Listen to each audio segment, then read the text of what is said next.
조금 썰렁하면 뒤에 좀 키세요. 조금.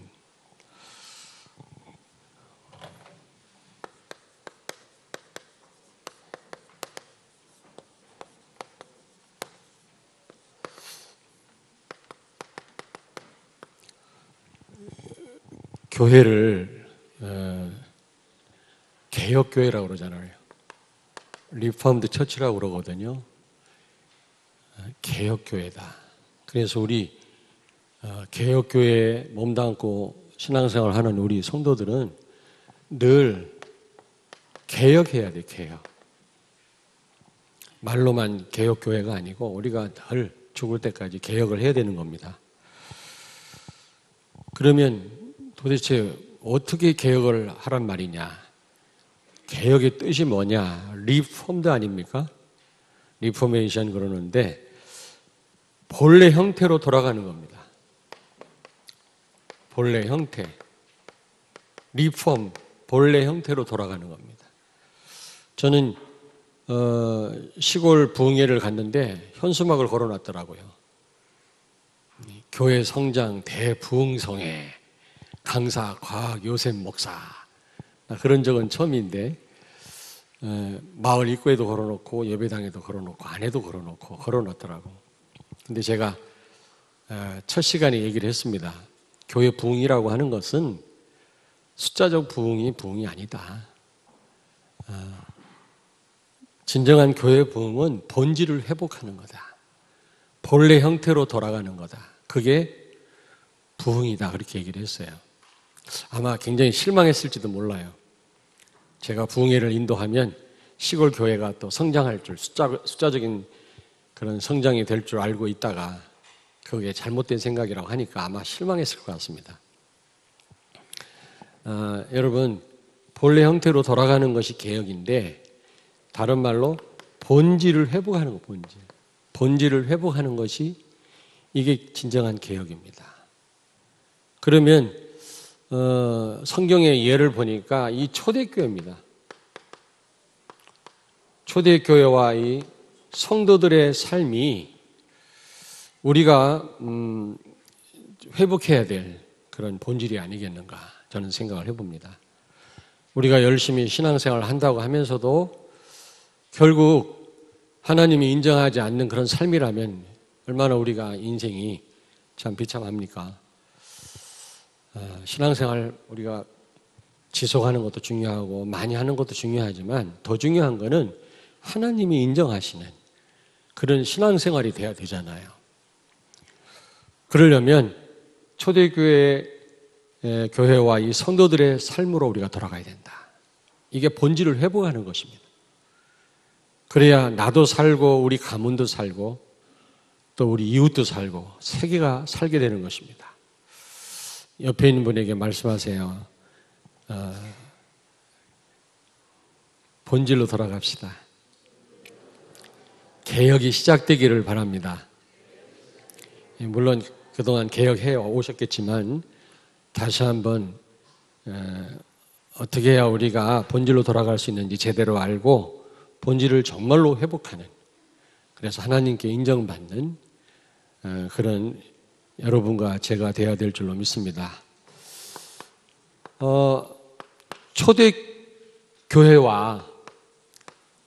초대교회와 이 성도가 잡은 언약이 있습니다. 이 언약을 우리가 제대로 회복해야 되거든요. 마가의 다락방에 죽을 줄 알면서도, 감옥에 갈 줄 알면서도 모였단 말은 제대로 언약을 붙잡았단 말이거든요. 그들이 우리하고 다른 사람들이기 때문에, 용기 있는 사람들이기 때문에, 아니면 특별하기 때문에 그들이 죽음을 무릅쓰고 모인 것이 아니고요. 그들이 무슨 배경이 있어서 그런 장소에 모인 게 아니라 언약을 분명히 붙잡았기 때문에 그들은 죽음을 무릅쓰고도 모일 수가 있었던 겁니다. 어떤 언약을 붙잡고 있었죠? 마태복음 16장 16절.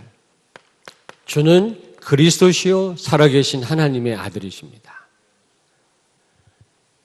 예수님은 기름 부음 받은 자, 메시아 그리스도로 이 땅에 오셔서, 다시 말하면 왕, 제사장, 선지자 이 세 가지 직분을 가지고 오셔서 우리가 해결할 수 없는 이 근본 문제,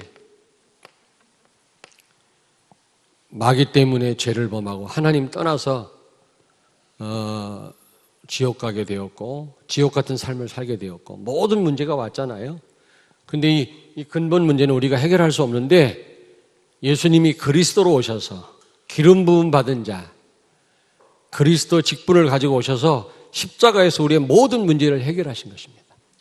이 언약을 초대교회 교인들이 정말로 사실로 붙잡았어요. 우리는 주일마다 고백하고 수시로 고백하지만 정말로 이 언약을 머리로만 말고 가슴으로 믿어야 됩니다. 그리고 초대교회 이 성도들은요, 요한복음 19장 30절 십자가에서 다 이뤘다고 예수님 말씀하잖아요. 다 이뤘다란 말은 다시 말씀드립니다마는 나는 마침표다 그런 뜻입니다. 인생의 모든 문제를 십자가에서 마침표 찍은 겁니다. 우리의 모든 문제를 다 해결하신 겁니다. 이 사실을 초대교회 교인들은 지식으로 아니고 정말로 믿었어요. 여러분, 예수님이 십자가에서 우리의 모든 문제를 마침표 찍은 줄로 믿습니다. 이 사실을 정말로 믿으세요. 초대교회와 성도들이 잡은 언약이 또 뭡니까? 에베소서 2장 1절부터 6절입니다. 과거, 현재, 미래 모든 문제를 그리스도께서 해결하셨습니다. 과거 문제가 뭡니까? 원죄 때문에 온 자범죄와 조상죄를 다 십자가에서 해결하셨고 또 지금 불신자 가운데 역사하는 이 사단의 세력을 꺾으셨고요. 미래에 지옥 가는 문제를 해결하셨다 그 말이에요. 다시 말하면 모든 문제를 그리스도께서 해결하신 줄로 믿습니다. 그러므로 우리가 그리스도 안에 있다면 모든 문제 다 해결된 것입니다. 그런데 우리 삶 속에 찾아오는 문제는 뭡니까? 축복입니다. 다 오직 예수 되는 길이라고 그랬죠? 아멘. 그리고 초대교회와 성도가 붙잡은 언약이 뭡니까? 마태복음 28장 18절 20절입니다. 하늘과 땅의 모든 권세를 가지신 주님이 우리와 영원히 함께 하신다고 그랬어요. 그러므로 너희는 가서 모든 족속으로 제자를 삼아 아버지와 아들과 성령의 이름으로 세례를 주고 내가 분부한 모든 것을 가르쳐 지키게 하라. 하늘과 땅의 모든 권세를 가진 주님이 항상 우리와 함께 하신다고 그랬어요. 그러므로 우리는 모든 족속으로 제자를 삼으라고 그랬습니다. 전 세계를 살리고도 남을 만큼 우리에게 그런 권세와 축복을 주신 줄로 믿습니다. 그리고 모든 족속에 가서 제자 삼으란 말은 모든 족속들 가운데 제자가 숨겨져 있다 그 말이에요. 이 언약을 정말로 붙잡고 그들은 로마를 정복했지요. 그리고 사도행전 1장 8절 너희에게 성령이 임하시면 권능을 받고 그리고 예루살렘 온 유다 사마리아 땅까지 이르러 내 증인이 되리라 하시니라. 이 언약을 정말 사실적으로 붙잡았어요.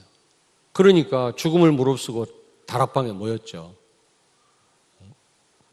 그들이 무슨 특별한 무슨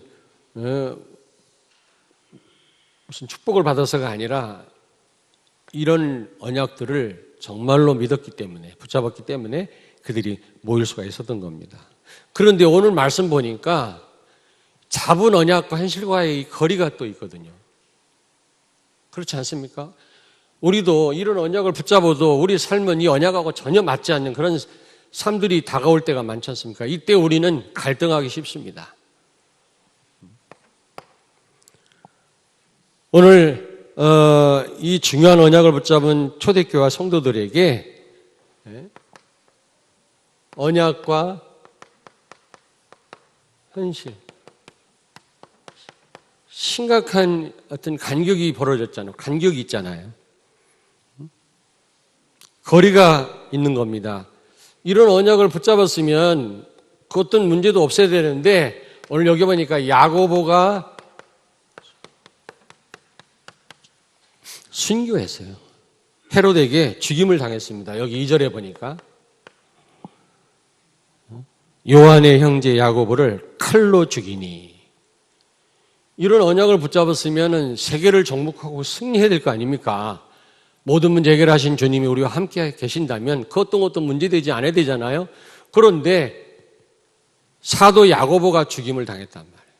근데 뒤에 또 야고보가 또 나오는데 그거는 예수님의 동생 야고보입니다. 여기 야고보는 요한의 형제 야고보예요. 사도예요. 다른 야고보입니다. 뿐만 아니라 베드로가 어떻게 됐다고요? 지금 투옥됐습니다. 여러분, 그냥 투옥된 게 아니라 사형 선고를 받고 지금 투옥되어 있는 거예요. 당장 헤롯은 백성들한테 인기를 끌기 위해서 베드로를 죽이고 싶었지만 6월절 지나고 죽이려고 감옥에 가둬둔 것입니다. 사형이 예정되어 있었다니까? 여러분, 언약하고 너무 안 맞잖아요. 여러분 잘 아시다시피 성경의 예를 한번 들겠습니다. 여러분, 아브라함, 창세기 22장에 보니까 하나님이 100살 되던 해에 이삭을 선물로 주셨죠. 아들 이삭을. 낳을 수 없는 상황에서 하나님의 능력으로 아들을 낳았는데 그 아들을 통해서 인류를 구원하시겠다고 분명히 약속을 했는데 이 아들을 번제로 바치라는 겁니다. 죽이라는 겁니다. 아니, 주실 때는 언제고 그 아들을 통해서 바다의 모래알처럼 많은 자손을 낳게 하시겠다고 약속하신 건 언제고 또 죽이라는 말은 또 무슨 말입니까? 그 이삭을 축복하시겠다고 그 이삭을 통해서 메시아를 보내시겠다고 약속한 건 뭐고 죽이라는 건 뭡니까? 우리를 세계복음화의 요원으로 우리를 부르셨다고 하면서 우리 삶은 너무 그 언약하고 차이가 많잖아요? 거리가 있잖아요? 이럴 때 우리는 갈등할 수밖에 없다니까? 요셉이에요, 요셉은 창세기 37장에 세계복음의 언약을 꿈을 통해서 받았습니다. 근데 지금 이 요셉은요, 어디 굉장한 무슨 학교에 들어가든지 신학교에 입학을 해야 되는데 노예로 팔려갔잖아요. 거기다 누명을 쓰고 또 감옥까지 갔네. 하나님이 주신 약속과 요셉의 현실과는 너무 거리가 멉니다. 그럴 때가 우리가 너무 많아요. 그래서 많은 사람들이 실망하고 불신앙하고 원망하고 누구 탓하고 결국 그리스도와 멀어지는 경우를 너무 많이 봅니다. 이게 이 세계교회 문제거든요.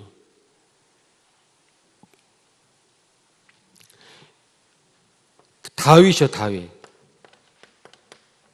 사무엘상 16장 13절에 이 사무엘이 다윗에게 왕으로 기름을 부었어요. 그런데 왕 되기는커녕 사울에게 죽임 당할 뻔했잖아요. 수없이 많은 세월을 도망다녔어. 얼마나 어려움을 많이 겪었는지 몰라요, 다윗이요. 하나님이 네가 왕이 될 거다. 사무엘 선지자를 통해서 왕으로 기름 부음 받았는데 당장 왕 된 게 아니거든요. 많은 세월을 도망자의 삶을 살았습니다. 비참했습니다, 여러분. 성경을 한번 보세요. 근데 성경에 보니까 다윗이 갈등했다 이런 말이 없어요. 여러분이 잡은 언약과 여러분 현실과의 차이가 많이 나잖아요. 거리감이 많잖아요. 어떻게 해결하십니까, 여러분들은? 많은 분들이 거의 원망하고 실망합니다. 누구 탓합니다. 심지어는 교회를 떠납니다.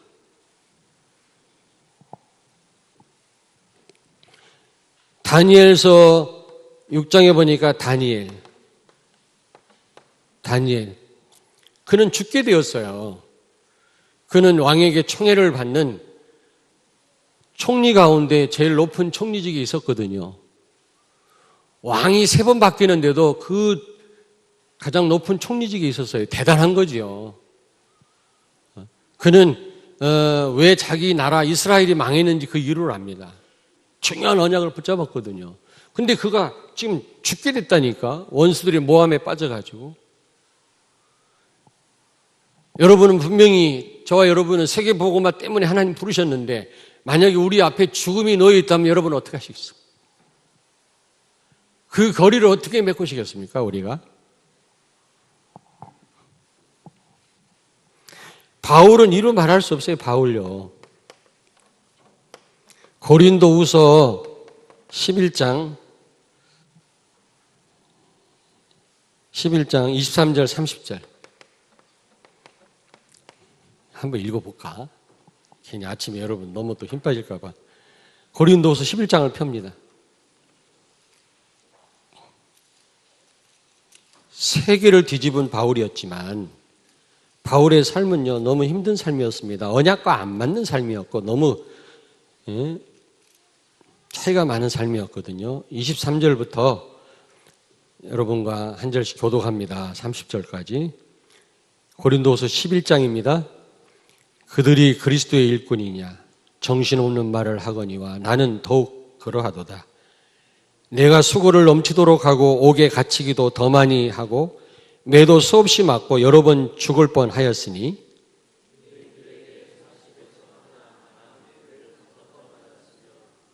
사람들이 자기들이 막 그리스도의 일꾼이고 제자라고 막 떠들고 다니니까 참 정신없는 말을 하는구나. 그리스도의 제자가 아무나 제자가 되는 게 아니다. 그 말이에요, 지금. 그러면서 자기 고백을 하는 겁니다. 3번 태장으로 맞고, 1번 돌로 맞고, 3번 파선하고, 일주야를 깊은 바다에서 지냈으며,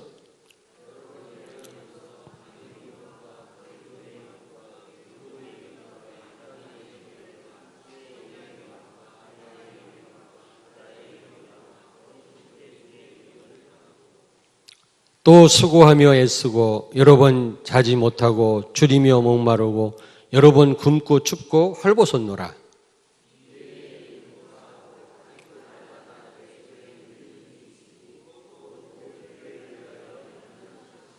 두 절 같이 읽습니다. 누가 약하면 내가 약하지 아니하며 누가 실족하게 되면 내가 애타지 아니하더냐. 내가 부득불 자랑할진대 내가 약한 것을 자랑하리라. 아멘. 여기 뭐 기록하지 않은 고난도 많이 당했을 것입니다. 그는 교회 때문에 많이 마음이 아팠었나 봐요. 다른 거로 마음 아픈 게 아니라 교회 때문에. 여기 28절에 보니까 내가 모든 교회를 위하여 염려하는 것이라. 이것 때문에 많이 눌렸나 봐요. 얼마나 교회를 많이 생각했든지. 그리고 30절에 내가 부득불 자랑할진대 내가 약한 것을 자랑하리라.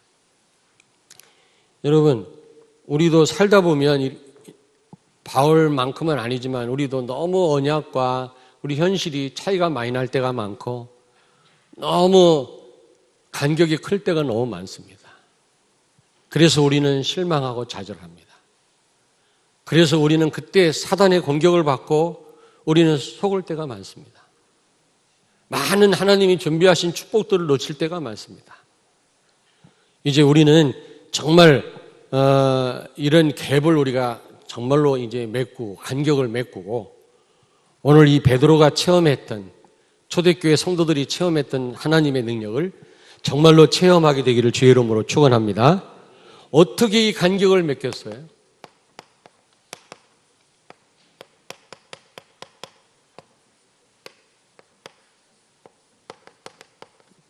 어떻게 간격을 맺었죠?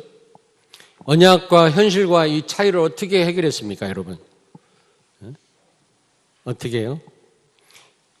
여기 보니까 야고보는 다시 말씀드려 순교했죠. 근데 뭐 간단하게 설명되어 있지만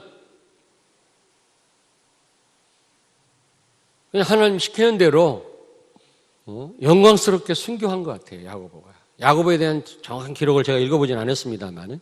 그리고 지금 베드로 보세요. 베드로 지금 감옥에 사형언도 받고 갇혔는데 얼마나 평안하게 깊이 잠이 들었는지 천사가 와서 발로 옆구리를 찼다고 그랬어요. 일어나. 그냥 부르면 돼야 되는데 천사가 발로 찼다고 그랬어요. 분명히. 그렇죠. 여기 보니까 7절에 보니까 호련히 주의 사자가 나타나며 옥중의 광채가 빛나며 또 베드로의 옆구리를 쳐 깨워 이르되, 베드로야 이렇게 부르면 발딱 일어나야 되는데 왜 죽는 게 두려워가지고 잠이 막 안 오고 시달렸다면 금방 깼을 거 아닙니까? 그런데 얼마나 깊이 잠들었든지 천사가 발로 쳐서 깨웠어요. 그 말은 평안했단 말이에요. 분명히 야고보처럼 헤롯에게 죽임당할 줄 알았어요. 그럼에도 편안하게 잠들어. 어떻게 우리가 이럴 수 있습니까? 우리가 이런 평안함을 유지할 수 있을까요? 그리고 초대교회 성도들은 기도했다 그랬어요. 기도. 염려하고 울고 한숨 쉬고 두려워하고 그랬단 말이 없어요. 그들은 단지 기도했다. 5절에 보니까 베드로는 옥에 갇혔고 교회는 그를 위하여 간절히 하나님께 기도하더라. 여러분, 현실과 신앙생활이 안 맞을 때 여러분 기도하십니까? 여러분에게 심각한 문제 왔을 때 하나님 앞에 정말로 엎드립니까? 저는 초대교회 성도들이 베드로가 감옥에 나올 수 있도록, 죽지 않도록 살려주세요, 이런 기도만 했다고 생각하지 않습니다. 초대교회 교회 성도들은 하나님 앞에 감사했을 것입니다. 하나님이 원하시는 대로 역사하시옵소서, 이렇게 기도했다고 생각합니다. 기도는 무언가 간구가 아닙니다. 여러분, 뭔가 하나님 앞에 구하고 얻어내는 것이 기도가 아니고요. 기도는 오직 그리스도를 바라보는 것입니다. 하나님의 계획을 이루는 것이, 그게 바로 기도입니다. 그게 진짜 기도입니다. 여러분 자녀를 위하여, 여러분 개인을 위하여 사업을 놓고 기도하지 말란 말이 아니에요. 근데 그 기도가 결국은 하나님의 뜻을 이루기 위해서 우리가 그런 기도를 해야 되는 거죠. 초대교회 교회 교인들은 울고 불고 당황하고 도망가고 그러지 않았습니다. 모여서 같이 기도했다고 그랬어요. 어떻게 기도했는지 자세히는 모르겠습니다만은 전적으로 그리스도만 바라봤다고 생각합니다. 그들은 정말 베드로를 걱정하면서 물론 기도도 했겠지만 하나님 앞에 감사했을 것입니다. 구원을 감사했을 것입니다. 그들은 찬송했을 것입니다. 그들은 죽음을 무릅쓰고 또 모였을 것입니다. 죽어도 괜찮다라는 그런 어떤 믿음을 가지고 그들은 엎드렸을 것입니다. 어떻게 해서 이럴 수 있을까요? 여러분, 이 간격을 메꾸는 비결은, 방법은 십자가의 복음밖에 없어요. 초대교회 교인들은 십자가의 비밀을 알았고요. 그 복음을 정말로 누렸어요. 그러므로 그 간격을 메꿀 수가 있었어요. 현실을 넘어설 수가 있었던 겁니다. 십자가의 복음을 우리가 이해하지 못한다면 절대로 이 간격을 메꿀 수가 없어요. 넘어설 수가 없어요. 오늘날 한국교회의 문제가 바로 이 문제라고 생각합니다. 잘 돼야만 되고 응답 와야만 되고 내가 원하는 대로 되지 않으면 다들 좌절합니다.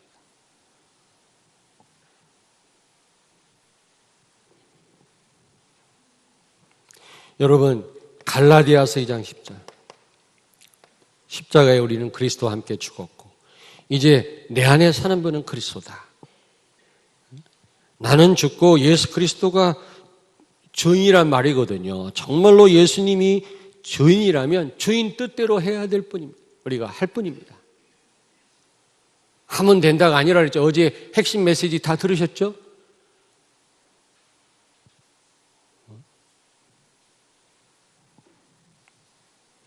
분명히 어제 말씀했어요. 하면 된다. 하나님 뜻이 아닌데 하면 된다고 됩니까? 하나님이 돕지 않는데 우리 힘으로 됩니까? 근데 뭣도 모르는 사람들은 하면 된다고 그래요. 심지어 교회 앞에도 그렇게 써놨어요. 하면 된다. 기도하면 된다. 하나님 뜻이 아닌데 돼요? 기도한다고? 우리 동기가 그득한데요. 내 중심인데 됩니까?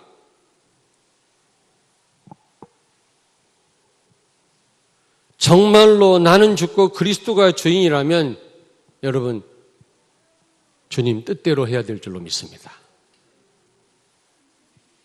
우리는 주 뜻대로 이루어지길 원합니다. 이 기도를 늘 하면서도 전부 내 문제 해결하고 내 뜻대로 우리는 신앙생활 하잖아요.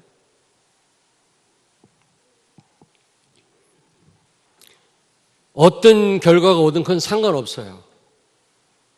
우리 주님의 뜻이 이루어지면 되는 줄로 믿습니다.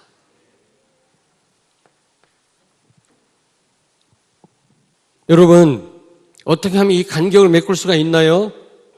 정말 예수가 그리스도라면, 모든 문제 해결자라면, 골로새서 2장 2절 3절 예수 안에 모든 축복이 다 있다면, 그 언약이 사실이라면 내가 필요 없어요. 예수가 모든 문제 해결자라면 내가 필요 없어요. 내 힘이 필요 없어요. 그래서 하나님은 능력자를 찾지 않습니다. 하나님은 오직 그리스도를 바라보는 자를 찾습니다. 하나님 능력이 부족해서 우리 도움이 필요 없습니다. 예수는 그리스도입니다.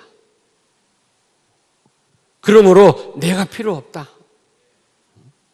정말로 그리스도께 우리가 모든 걸 맡긴다면 더 큰 내가 나온다고 그러잖아요. 요즘 유 목사님 계속 말씀하시대.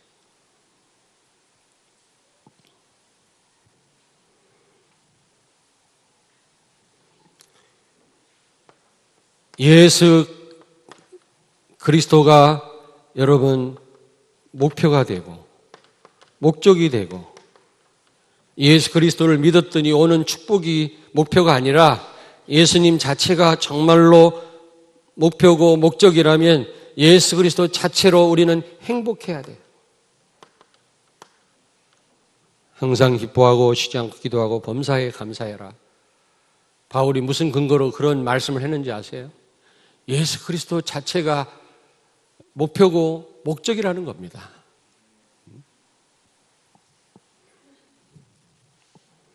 그래서 바울은 예수 그리스도 자체로 그는 행복했어요. 하박국 선지자는 외양간에 소가 없고 밭에 곡식이 없어도 예수 그리스도 자체로 하나님 자체로 즐거워한다고 그랬어요. 우리 신앙생활이 그렇게 바뀌어져야 될 줄로 믿습니다. 그렇게 바뀌어지지 않으면 늘 현실과 언약과의 그 거리, 그 간격 속에서 우리는 헤맬 수밖에 없고 우리는 사단한테 당할 수밖에 없는 거예요.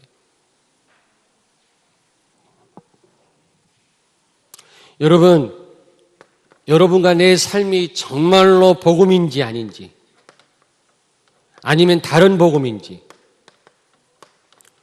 다른 복음, 유사 복음, 틀린 복음 많거든요. 정말 하나님 원하시는 복음인지 아닌지를 어떻게 우리가 확인할 수 있죠? 바로미터가 뭡니까? 기준이 뭐죠? 자, 오늘 이 시간 여러분과 나를 한번 점검해 봅시다. 점검할 수 있는 바로미터가 뭐예요? 십자가예요, 십자가. 십자가. 내가 정말 죽었냐? 정말 그리스도가 주인이냐? 십자가 앞에 서면 내가 진짜 복음인지 아닌지 여러분이 알 수가 있는 겁니다. 여러분 오늘 이 시간 한번 십자가 앞에 서시기 바랍니다. 우리 렘넌트들, 여러분들이 정말로 신앙생활 바로 하고 있는지 안 하고 있는지 그 알 수 있는 바로미터가 있어요. 기준이 있어요. 바로미터란 말은 기준 아니야? 그 기준이 뭐라고요? 십자가 앞에요. 십자가 앞에 서 있어 보세요.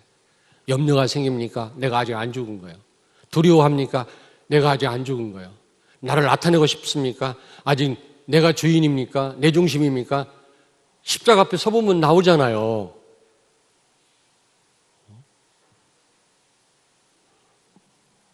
예전에 나를 내려놔라, 그리스도를 주인으로 모시고 살아라 그런 말은 들었지만 정말로 뭐가 신앙생활 제대로 하는 건지 잘 몰랐어요. 목회자지만. 십자가의 의미를 알고 저는 확실히 알았어요. 아, 그렇구나. 여러분이 정말로 바른 복음인지 틀린 복음인지 유사 복음인지 다른 복음인지 알 수 있는 길이 있다. 십자가 앞에 서보십시오.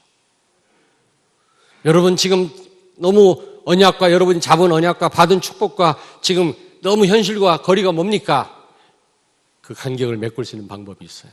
십자가의 복음이에요. 정말로 그리스도가 주인이라면 결과는 아무 상관이 없어요. 오늘 보세요. 야고보는 깨끗하게 죽임당했어요. 베드로는 편안하게 지금 사형언도 받고 지금 감옥에 갇혔어요. 초대교인들은 두려워하지 않고 하나님 바라보고 기도했어요. 이게 초대교회 성도들의 신앙입니다.